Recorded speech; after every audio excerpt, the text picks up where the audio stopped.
नमस्कार दोस्तों, मेरा नाम है नरेंद्र कपिल, बिजनेस कंसल्टेंट बड़ा दूर। दोस्तों, आज का मेरा ये वीडियो उन बेरोजगार युवाओं के लिए है जो नौकरी की तलाश में इंतज़ार कर रहे हैं कि कब वैकेंसी आए और मुझे कुछ जॉब मिले, और बहुत सारी परीक्षाएं दिलाने के बाद भी उनको नौकरी नहीं मिल पा रही है, और वो ये भी डिसाइड नहीं कर पा रहे हैं कि उनको नौकरी करना है आगे या फिर कोई बिजनेस स्टार्ट करूँ। और अगर वो सोचते हैं कि बिजनेस स्टार्ट कर लूँ तो कैसे स्टार्ट करूँ, पैसे कहाँ से आएंगे और मुझे क्या करना पड़ेगा, बिजनेस को कैसे आगे बढ़ाऊंगा, मैं चला पाऊंगा कि नहीं, ये बहुत सारे सवाल होते हैं दोस्तों। तो बिजनेस स्टार्ट करने के लिए आप बस खाली ये 5 पॉइंटें आपको जानना ज़रूरी है, फिर आप कोई भी बिजनेस स्टार्ट कर सकते हैं। दोस्तों, मैंने भी ये 5 पॉइंट्स को ध्यान में रख के अपना बिजनेस स्टार्ट किया था। तो वो 5 पॉइंट्स भी मैंने अपने स्कूल में पढ़ाई के दौरान इकोनॉमिक्स सब्जेक्ट में क्लास 12th में पढ़ा था। तो उस 5 बातों को मैंने ध्यान में रखते हुए मैंने उसी समय सोच लिया था कि अगर मुझे कोई अच्छी नौकरी नहीं मिली, तो मैं खुद कोई अपना बिज़नेस स्टार्ट करूँगा, और इन्हीं 5 बातों को ध्यान में रखते हुए मैंने अपने बिज़नेस को स्टार्ट किया। तो आइए जानते हैं कि वो 5 बातें कौन-सी हैं। तो आप भी उन 5 रूल्स को फ़ॉलो करके कोई भी नया बिज़नेस स्टार्ट कर सकते हैं। बिज़नेस चाहे वो मैन्युफैक्चर का हो या रिटेल का हो, कोई भी बिज़नेस हो, आप स्टार्ट कर सकते हैं। तो दोस्तों, आज मैं आपको वो 5 बातें बताने वाला हूँ। तो इस इनमें से पहला पॉइंट है कि आपके पास एक भूमि होनी चाहिए। भूमि का मतलब होता है ज़मीन, आप सब जानते हैं। तो ज़मीन का मतलब ये नहीं होता कि वो ज़मीन सिर्फ़ ज़मीन का कोई टुकड़ा हो। ज़मीन का मतलब दोस्तों यहाँ पे बिज़नेस में बहुत सारा होता है। वो ज़मीन आप खुद का हो ये भी कोई ज़रूरी नहीं है, वो ज़मीन आपका रेंट पे भी हो सकता है। वो ज़मीन का मतलब क्या हो सकता है कि कोई छोटा-सा कोई शॉप हो, कहीं पे कोई मान लीजिए अगर आप एक रिटेल का बिज़नेस करना चाहते हैं, तो आपको कहीं पे शॉप रेंट पे लेना पड़ेगा, तो वो भी उसी में ज़मीन में ही आता है। अगर आप कोई मैन्युफैक्चर का बिज़नेस करना चाहते हैं, तो आपको एक फैक्ट्री तैयार करनी है, तो उसके लिए भी आपको कोई ज़मीन की ज़रूरत पड़ती है। और यदि आप कोई सर्विस फील्ड में काम करते हैं, मान लीजिए आपको कोई स्कूल खोलना है, ट्यूशन सेंटर खोलना है, तो उसके लिए भी आपको कहीं न कहीं एक ज़मीन की ज़रूरत होती है, जिसमें आप अपना बिज़नेस मतलब स्टार्ट करेंगे। और ज़मीन का मतलब दोस्तों यही नहीं है कि सिर्फ़ एक ज़मीन का टुकड़ा हो। ज़मीन का मतलब ये होता है कि वो सही लोकेशन पे भी होना चाहिए। सही लोकेशन मतलब यदि आप बिज़नेस स्टार्ट करते हैं, तो बिज़नेस मतलब ऐसी जगह पे होना चाहिए कि वो चले भी, मतलब कि ऐसा नहीं किसी आप ऐसे गाँव में खोल दिए जहाँ आपके पास कस्टमर ही नहीं है और आपका बिज़नेस आगे ना चल सके। तो सही कस्टमर बेस होना चाहिए, टारगेट ऑडियंस आपका बड़ा होना चाहिए, ज़्यादा से ज़्यादा कस्टमर आपके पास पहुँच सकें।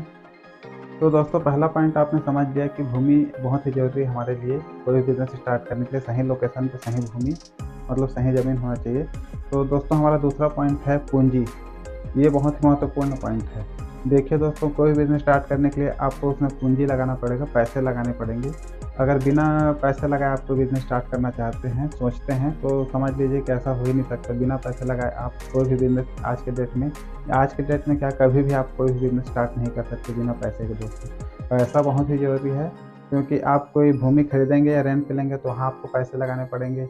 उसके बाद आप जब अपने शॉप ओपन करेंगे, तो शॉप का डेकोरेशन करेंगे, उसमें आपको पैसे लगाने पड़ेंगे। फिर शॉप में अपना जो भी सामान आपको बेचना है, या जो भी आप सर्विस फील्ड में काम करते हैं, मैन्युफैक्चर फील्ड में, जो भी रॉ मटेरियल लगता है आपको, तो वो सामान आपको भी वहाँ खरीदना पड़ेगा आपके शॉप के लिए।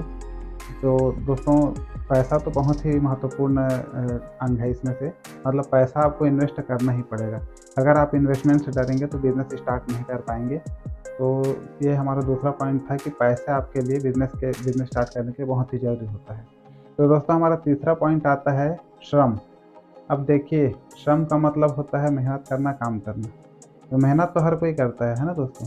लेकिन क्या है, अपने बिज़नेस में हमको ज़्यादा मेहनत करना पड़ता है, क्योंकि वो बिज़नेस हमारा खुद का बिज़नेस है, सारी जवाबदारी हमारी होती है। बिज़नेस को कैसे बड़ा करना है, कैसे अच्छे से चलाना है, कैसे स्टाफ मैनेज करना है, कैसे दुकान को मैनेज करना है, कैसे इन्वेंटरी मैनेज करना है, सामान का लेन-देन, उधारी कैसे मेंटेन करना है। बहुत सारी जवाबदारियाँ, बहुत सारी ज़िम्मेदारियाँ होती है बिज़नेसमैन के ऊपर।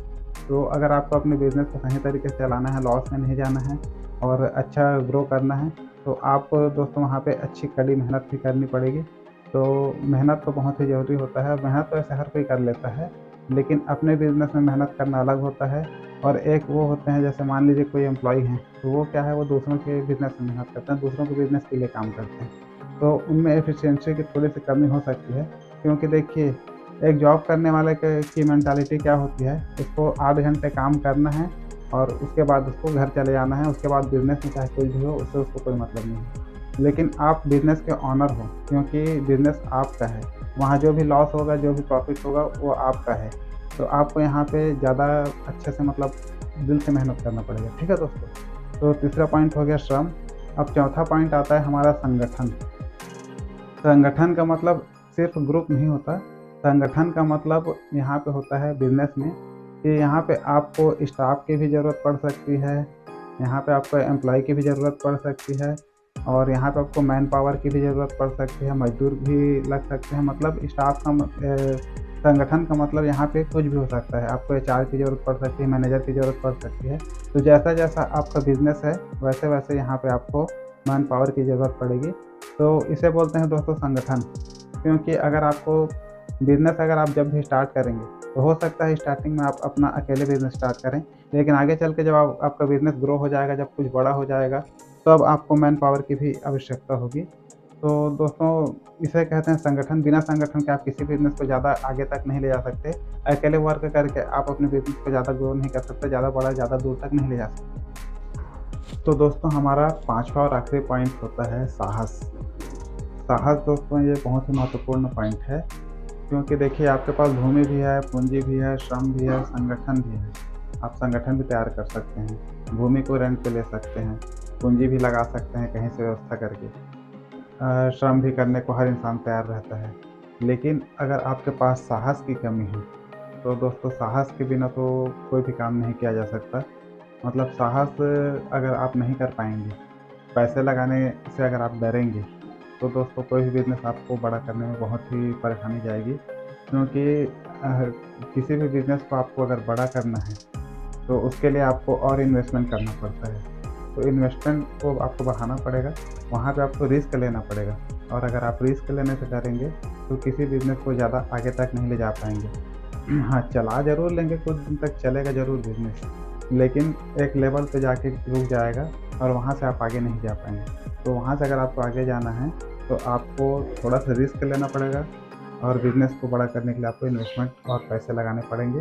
आपको साहस मतलब दिखाना ही पड़ेगा।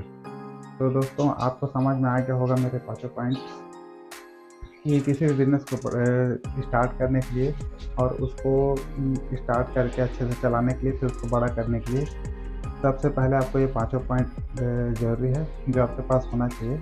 इसके बाद और भी बहुत सारे पॉइंट्स होते हैं, जैसे आपको स्किल भी बढ़ाना पड़ेगा और हमेशा आपको लर्निंग करनी पड़ेगी, हमेशा सीखते रहना पड़ेगा। लेकिन दोस्तों, ये 5 पॉइंट आपको फर्स्ट में बिज़नेस स्टार्ट करने के लिए बहुत ही ज़रूरी है। इसके बाद आप धीरे-धीरे, सीखते-सीखते आप आगे बिज़नेस को रन कर सकते हैं। तो दोस्तों, मेरा ये वीडियो आप लोग को पसंद आया होगा, तो मेरे चैनल को सब्सक्राइब कीजिए, इस वीडियो को लाइक कीजिए, और अगर आप चाहते हैं कि मैं ऐसे और वीडियो बनाऊँ, तो आप कमेंट करके मुझे ज़रूर बताइएगा दोस्तों। धन्यवाद दोस्तों।